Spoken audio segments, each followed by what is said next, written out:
观众朋友们好，这里是大时局，我是王真。没有人能想到，一位年轻演员的离去，竟掀起一场全民追凶的浪潮，直逼中南海。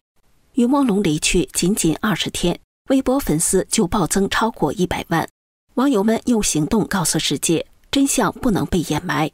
韩红立场天亮了，虎哥疑似遭胁迫，宋祖德、陈晓东公开放话，粉丝们疯狂备份遗作。这已经不只是娱乐圈的悲剧，而是一场对黑幕的全民围攻。这场正义与邪恶的对决中，正义的声音不仅没有被掐灭，反而以更具智慧、更具勇气，也更令人动容的方式燎原四起。更震撼人心的篇章发生在9月27号晚，南京。当晚是中国殿堂级歌手韩红的巡回演唱会。在万众瞩目下，他深情地演唱了那首由他自己作词作曲的经典歌曲《天亮了》。这首歌的背后是一个真实的故事。在1999年一场缆车坠毁事故中，一对父母在生命的最后一刻，用双手将自己的孩子高高举起，保住了孩子的生命。韩红被这个故事深深打动，不仅领养了这个幸存的孩子，还写下了这首催人泪下的歌。然而在南京的那个晚上，这首歌被赋予了全新的沉重无比的意义。当韩红含着眼泪唱出那句“那是一个秋天，风儿那么缠绵，让我想起他们那双捂住的眼，妈妈笑了，天亮了”。这时他身后巨大的舞台背景上出现了一个男孩正在坠落的画面，而左右两边伸出了2只巨大的手，将孩子保护了起来。这个画面，这首歌瞬间击中了在场所有人的心。虽然韩红从头到尾没有提于朦胧的名字，但在场的歌迷和网络上1万的网友都看懂了，舞台上的那个男孩就是于朦胧。许多歌迷当场泪崩，甚至在现场高喊于朦胧的名字。这是一场无声的悼念，也是一场无声的抗议。韩红为什么要这么做？因为于朦胧生前一直默默地向韩红爱心慈善基金会捐款，他甚至设了每月自动转账，直到他离世后的9月20号，捐款还在自动扣除。这样一个善良的孩子，韩红作为基金会的负责人，用这样的方式纪念他，是人之常情。而这场演唱会也点燃了无数人心中的火，网友们纷纷留言：这首歌，这背景太难过了，请问天什么时候亮？小鱼，你的天什么时候会亮？一位网友更是写道：我不知道韩老师是不是为他而唱，我只知道我们不会放弃，努力坚持下去，这是普通人的心声。韩红不是一个人在战斗，于朦胧的好友歌手华晨宇在他的音乐节上演唱《我好想回来啊》，舞台背景出现了坠落的白色身影、碎片玻璃和散落的时钟。这番巧妙设计被认为是对于朦胧的深情告别，并暗示好友是被黑手害死的。另一位好友歌手具来提更是在新疆的演唱会上直接对着所有观众说，这首歌是写给我的朋友、我的好兄弟的，希望大家永远记住他，他叫于朦胧。然后为他演唱了自己写的歌，你在听吗？如果说朋友们的悼念是深情的，那香港艺人陈晓东的发声则是勇敢的。他是事件爆发后演艺圈里第一个打破沉默的人。事发仅2天，他就发文质问：坦坦荡荡的那么难吗？怎么没有一个在场的真情流露？全都在删，真难过。这条帖子虽然很快被删，但却像一颗信号弹，点燃了公众追问真相的勇气。事隔半月，网络上有流传一篇据称是陈晓东发出的帖文，内容直指没有一个人在乎他，全部都在假装一路走好，明明被害根本走不好。这篇帖文再次引起轩然大波，被广泛解读为陈晓东2度为于朦胧发声。不过由于该账号并未获官方认证，陈晓东也亲自在留言区回复假的，否认出自本人。但即便如此，他先前的真实发言仍被视为整起事件中少数公开喊话、勇敢追问真相的声音。接下来是工商时间，我们大时局频道会及时追踪各种重大新闻。如果你想翻墙观看我们的节目，我推荐一款非常好用的 VPN， 神盾 VPN。我和我们团队的人觉得这是目前真正值得信赖的安全 VPN。为什么这么说呢？很多人可能都在用 VPN， 但是传统 VPN 存在一个问题，它只用一台伺服器，资料经过加密传到 VPN 的伺服器，然后由同一台伺服器发送出去。也就是说，它不但知道你的来源 IP， 也知道你连去哪里。这意味着只要那台伺服器有风险，你的整条路径就会被看得一清二楚。而神盾 VPN 采用的是独家技术双节点 P2P 加密架构，资料会经过2台伺服器转送，第一台只知道你的来源 IP， 第二台只知道你要连的目的地，2台之间端对端加密，任何单一节点都无法还原整条通讯路径，连神盾自己都无法追踪你在网络上的行踪。除了安全，神盾 VPN 的速度和稳定性表现也很出色。神盾 VPN 可以在全球伺服器自动切换，随时连最近最快节点，而且一个账号可用在手机、电脑、平板，可以全家分享。现在购买2年方案享65折优惠，输入我们节目专属优惠码大10局再打9折，30天内不满意全额退款，无风险适用。赶紧点击节目下方描述栏的购买链接购买。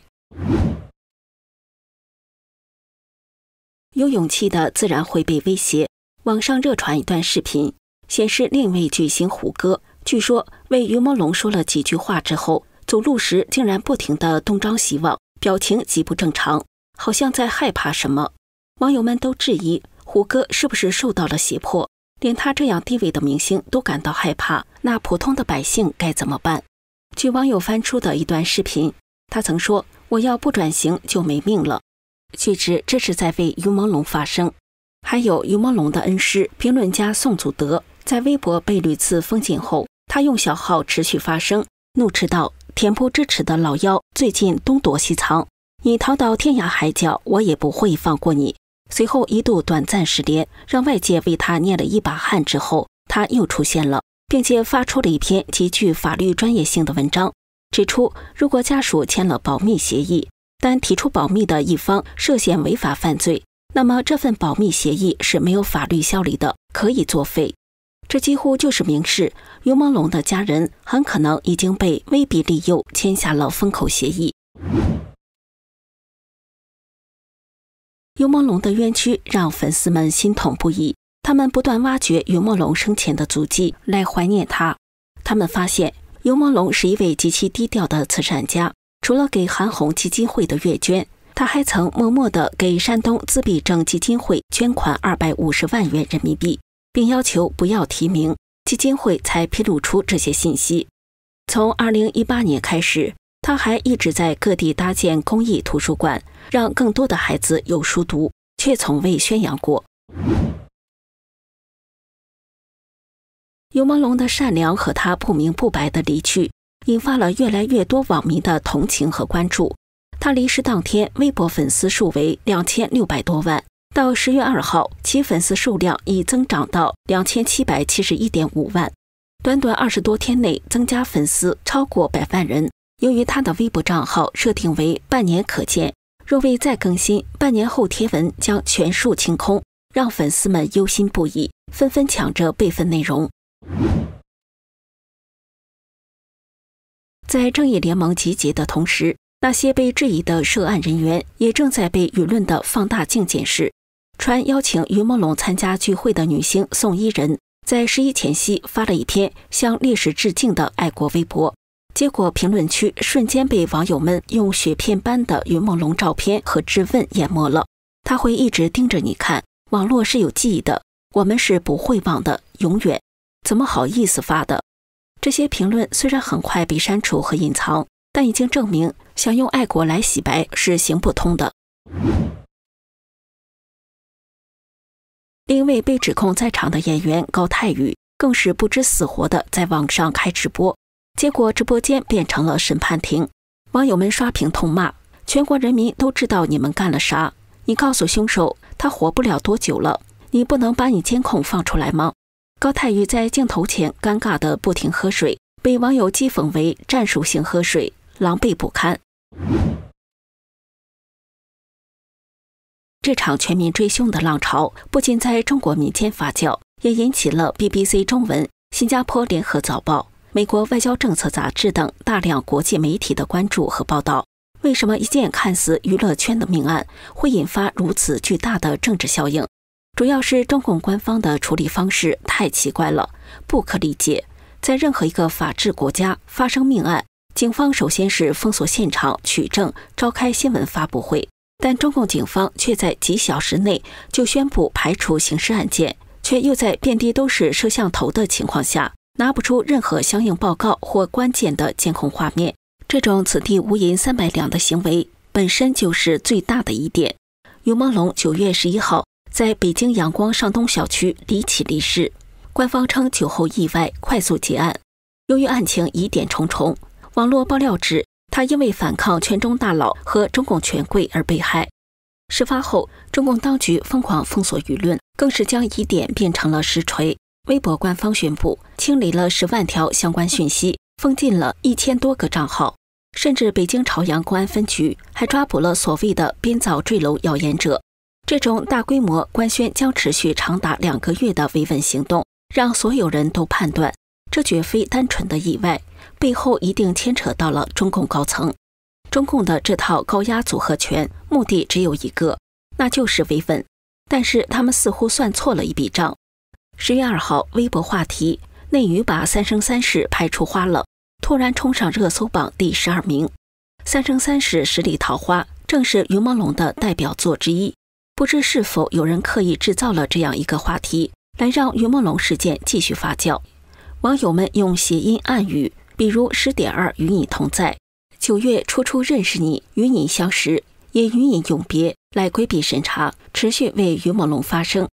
也有人质疑，既然是意外，为什么要抹去他的全部痕迹？还有人写道：解不了的合约，走不出的房间，回不去的家乡，少年空手和黑暗较量，我们替他赢下这一场，不要泄气，每天都继续参与100亿计划，都是一场小胜利。意味着你与黑暗仅对视了一眼，他便畏惧你。来纪念于朦胧，也为支持于朦胧的网友打气，鼓励大家坚持下去。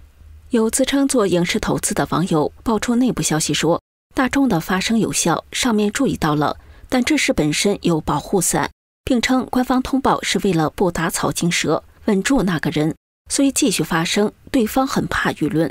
他还披露，他的合伙人朋友去找圈里给艺人看运的人看于朦胧这个事，据说那个人给不少艺人看过，都看得挺准。那个人说，目前高维度的生命也有在帮助，但不能直接干涉，下月就会开始有新的结果，最后是会让大家相对满意一点。这几个人爆出或者不爆出，前途都完了，先破财，破财严重，还有最幕后的人也会被查的，但不会以逝者这个事为由头曝光。